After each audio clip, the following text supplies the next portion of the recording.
Okay, so quality control, what if there's a difference between the audit team who issued the opinion and the quality control reviewer?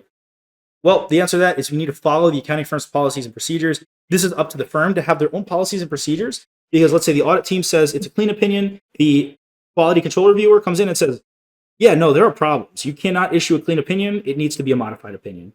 Well, in that case, we'd follow the accounting firm's policies and procedures. The purpose of establishing these quality control policies and procedures for deciding whether to accept or continue. So that's an important point I want to bring up as well. You may have been, let's say, auditing this client for 3 years. It's acceptance and continuance. That's the process. It's not just acceptance. Even like I remember my time in public accounting, A and C. It's called A and C, acceptance and continuance. You want to see if, yes, once you accept the client, sure, everything's going great. But maybe over the years they start to lack integrity. You don't want to be associated with that. So every year you need to assess, has anything changed? Because you want to minimize the likelihood of associating with clients whose management lacks integrity. I've seen that before, but now we're discussing that it doesn't just happen right away in the beginning, it happens every year. Now we've got the 6 interrelated elements of quality control. They memorize these, sure, but they also make sense here. How do you ensure good quality? Well, human resources, that's important. Make sure you're hiring competent, quality people who are independent. Engagement, acceptance, and continuance, that's what we just talked about there. Leadership responsibilities, ensuring that those in charge are establishing a solid level of a good control environment, a solid tone at the top. Performance of the engagement, that's the whole thing, right? Make sure you're performing a solid engagement that is quality engagement. Monitoring professional development. You can't just hire people and expect them to get better. You need to develop and grow your auditors to make sure that they are getting better at their job, that they're seeing new things, that they are improving. Lastly, ethical requirements. You can't have good quality without ethics.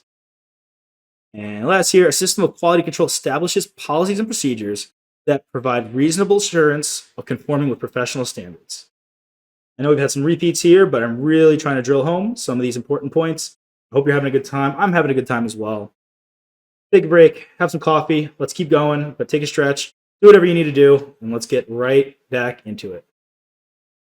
Not that I'm taking a break here. I'm still going. I'm just giving you a reminder. I feel like I've just been going on. So let's dive into a little bit more about these interrelated elements of quality control. I kind of briefly touched upon them there. Human resources. We want to select personnel for advancement who have the necessary qualifications.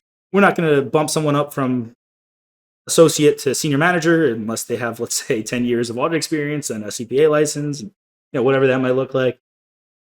Engagement, acceptance, and continuance, deciding whether or not to accept or continue a client relationship. And you really want to assess, has anything changed? Because maybe in the beginning it was all peaches, it was nice and rosy, but now they maybe lack integrity. Leadership responsibilities, quality should take precedence over business opportunities. You're not going to just try to get as many audit clients as possible, stack it up, and make as much money. Now, in reality, unfortunately, we do have some people, I don't know, very strange. People like money. I don't know why. I don't like money.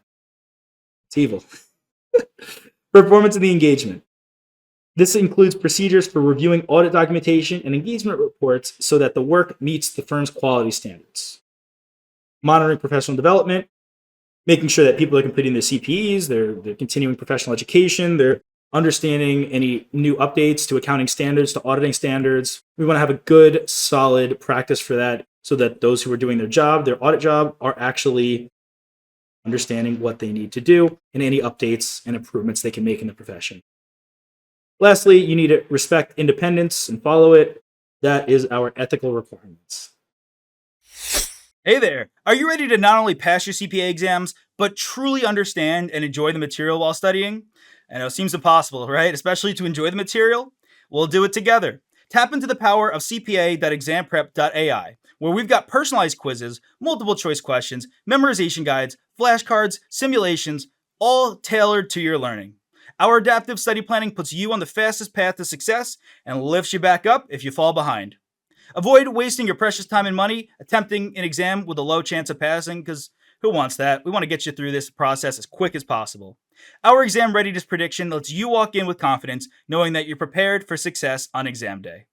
Thankfully, there's no payment method needed to get started, so why don't you come join us? Visit cpa.examprep.ai and let's achieve your exam success together.